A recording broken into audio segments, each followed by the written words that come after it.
অভিশপ্ত 2023 সালের 28 জুন ঊনকোটি জেলার কুমারঘাটে উল্টো রথের দিন ঘটে যায় মর্মান্তিক ঘটনা। ত্রিপুরার সেই ঘটনা গোটা দেশে ছড়িয়ে পড়ে। 10টি তাজা প্রাণ চলে যায় এই দুর্ঘটনার কারণে।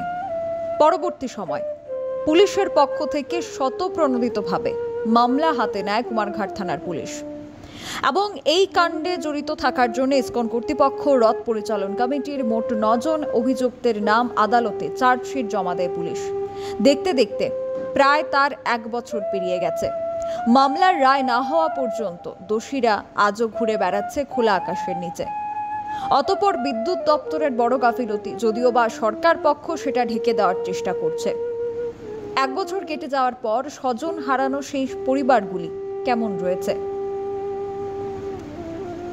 বর্তমানে তাদের দুঃখ দুর্দশার কথা সংবাদ মাধ্যমের সামনে তুলে ধরেন তারা।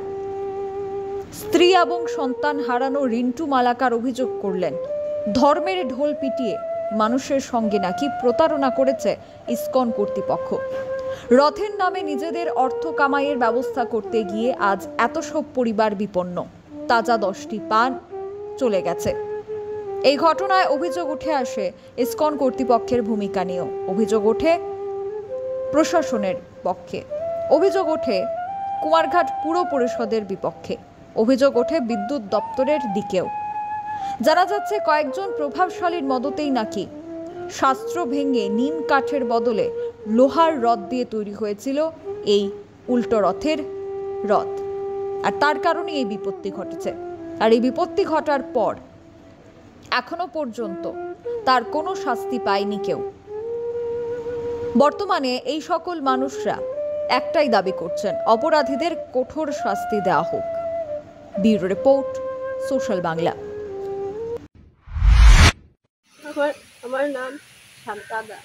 তো গত বছর উল্টা রথে আমার স্বামী এবং ছেলে তিনি রাজারা আমি মানসিক শিক্ষা একদম ভালো না, এবং সরকারের তরফ থেকে যা তারা সাহায্য করার করছে যেগুলো কথা বলছে, কিন্তু একটা কথাই মানে সরকারে কইছিল যে তারা পরবর্তী সময় একটা কর্মসংস্থানের ব্যবস্থা কইরা দিব।